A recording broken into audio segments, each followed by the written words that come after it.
Assalamualaikum warahmatullahi wabarakatuh. Perkenalkan, nama saya Nur Hidayat dengan NIM 60300121009.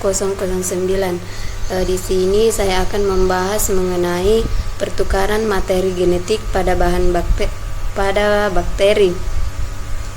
Adapun yang pertama itu mengenai DNA. DNA itu adalah bahan genetik yang harus mampu melakukan 3 fungsi utama. Yang pertama itu materi genetik harus mampu menyimpan informasi genetik dan mampu meneruskan informasi tersebut dari tertua kepada keturunannya dari generasi ke generasi dengan tepat.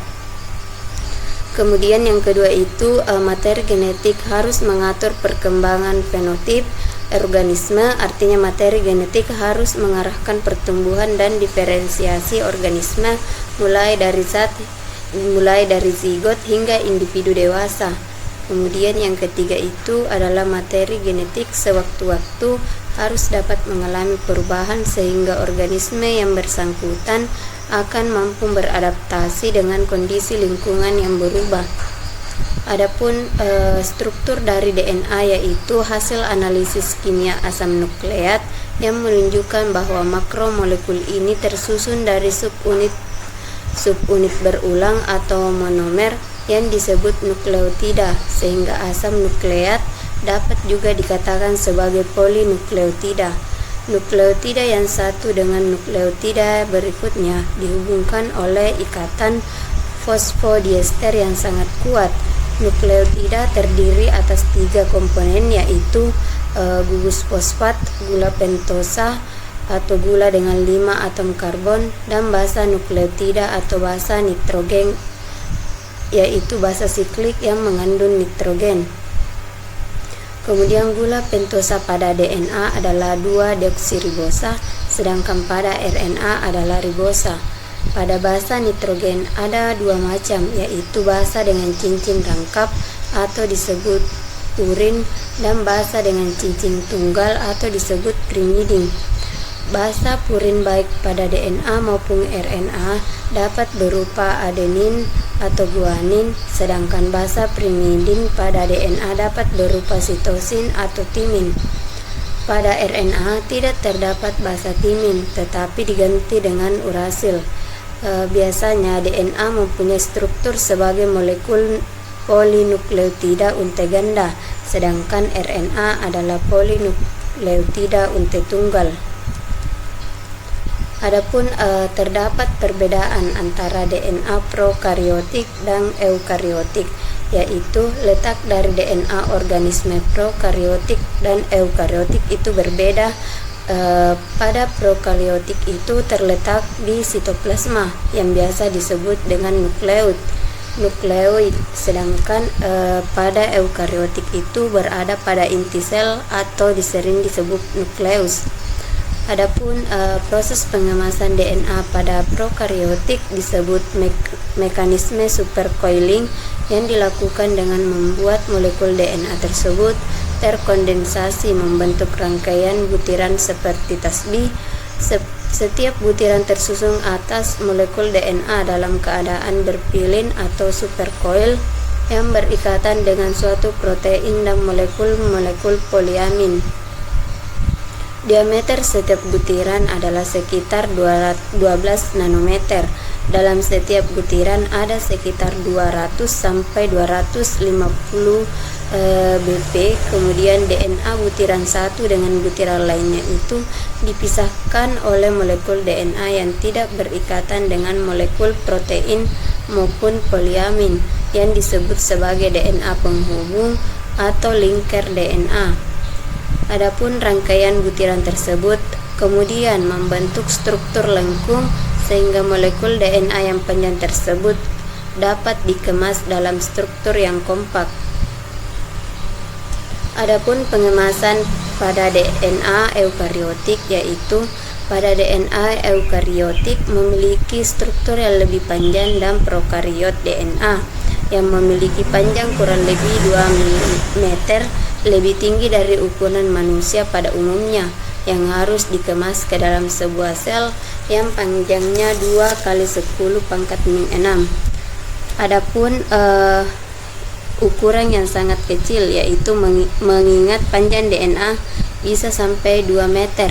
Pertama, DNA berstruktur double helix berukuran 2 nanometer yang pada bagian punggung rantaian DNA terdiri dari gugus fosfat yang memiliki muatan negatif pada sisi luar untai DNA yang akan berikatan kompleks protein yang disebut protein histon sebanyak 1,8 kali. Protein histon ini berperan untuk pengemasan DNA pada tahap awal. Dalam histon ini terdiri dari kurang lebih 100 asam amino, di mana histon ini terbagi menjadi 4 macam, yaitu H2B, H2A, H3, dan H4. Pada tahap selanjutnya terlibat histon H1. Histon yang bermuatan positif sangat cocok dengan untai DNA yang bermuatan negatif. Hal tersebut menyebabkan DNA secara keseluruhan bermuatan netral. Untai DNA menggulung pada protein histon membentuk struktur manik-manik yang disebut nukleosom yang berukuran 10 nanometer, yang kemudian pembentukan serat 30 nanometer atau solenoid yang dibentuk dari pelipatan struktur seperti manik-manik, di mana setiap satu putaran solenoid ini terdiri dari 6 nukleosom yang akan selalu berpindah ke arah kiri, pembentukan serat 300 nanometer. Serat 30 nanometer ini membentuk struktur supercoil yang disebut domain berkeluk atau loop domain yang lebarnya 300 nanometer, yang ketika telah selesai pembentukan serat 300 nanometer dilanjutkan kromosom. Ketika mitosis domain berlekut tersebut semakin berlipat dan menggulung sehingga menyebabkan kromatin semakin kompak. Adapun reproduksi pada bakteri secara seksual atau secara generatif atau secara kawin, yaitu konjugasi, transduksi, dan transformasi. Konjugasi merupakan proses perpindahan atau transfer DNA dari satu bakteri menuju bakteri yang lain. Prosesnya ini ada 4 tahap, yaitu ada bakteri donor, ada bakteri resipien, yaitu di sini tidak ada bakteri jantan dan bakteri betina. Kemudian tahap yang pertama itu adalah donor bakteri, atau si pemberi bakteri itu menghasilkan pili atau pils yang berfungsi sebagai jembatan untuk mereka berdua. Kemudian tahap keduanya pilus atau pilip, ini ada donor bakteri. Tadi itu akan melekat atau menempel pada si resipien atau si penerima sehingga mereka ada saling melekatkan diri. Kemudian bakteri resipien itu menerima struktur DNA atau materi genetik dari si pendonor. Kemudian tahap yang keempat, yaitu setelah sampai di bakteri si penerima, kemudian materi genetik menyatu sehingga terjadi rekombinasi dan dihasilkanlah new donor atau bakteri yang baru. Kemudian transduksi di sini merupakan peristiwa di mana bakteri dapat memperoleh DNA dari bakteri bakteriofag yang menginfeksinya. Bakterifag itu adalah virus yang menyerang bakteri.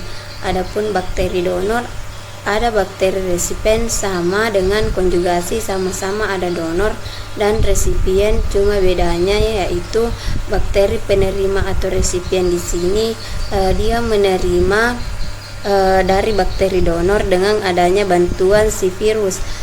Virus yang sudah menginfeksi bakteri donor ini, di dalam virus itu sudah ada DNA bakteri donor. Kemudian ketika virus ini akan menginfeksi bakteri resipien atau virus itu akan diterima oleh bakteri resipien melalui perantaraan si virus ini yang sudah menerima DNA dari bakteri donor, yang kemudian terjadi rekombinasi DNA sehingga memunculkan yang namanya bakteri hasil transduksi.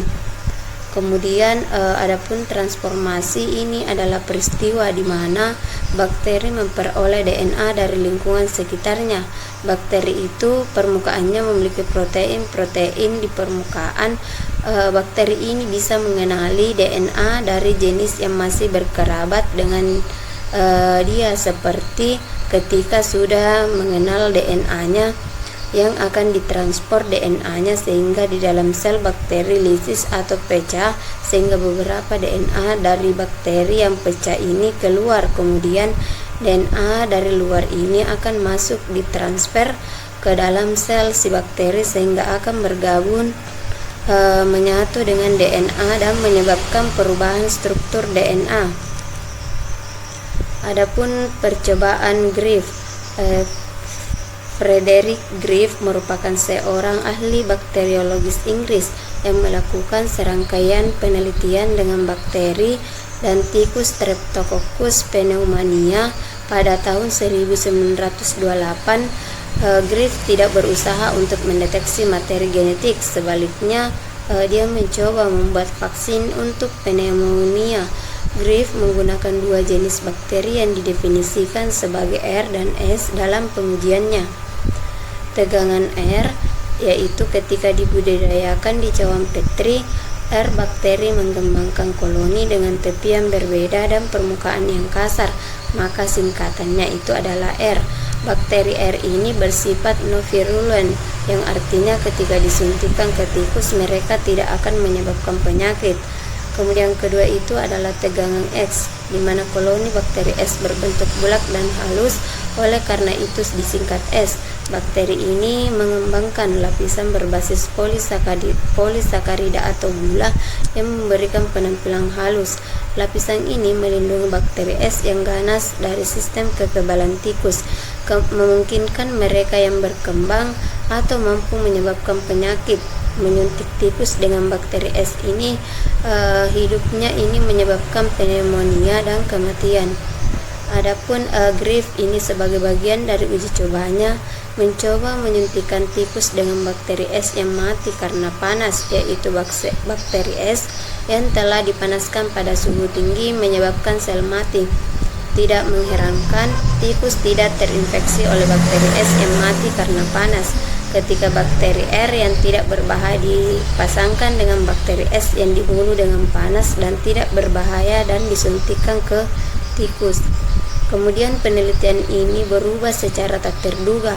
Tikus ini tidak hanya mengembangkan pneumonia dan mati, tetapi ketika Griff mengambil sampel darah dari tikus yang mati, dia menemukan bakteri S itu hidup. Griff beralasan bahwa bakteri strain R pasti memperoleh prinsip transformasi dari bakteri S yang dibunuh dengan panas, memungkinkan mereka untuk berubah menjadi bakteri berlapis halus dan menjadi ganas. Mungkin itu materi yang bisa saya jelaskan. Kurang dan lebihnya mohon dimaafkan. Wassalamualaikum warahmatullahi wabarakatuh.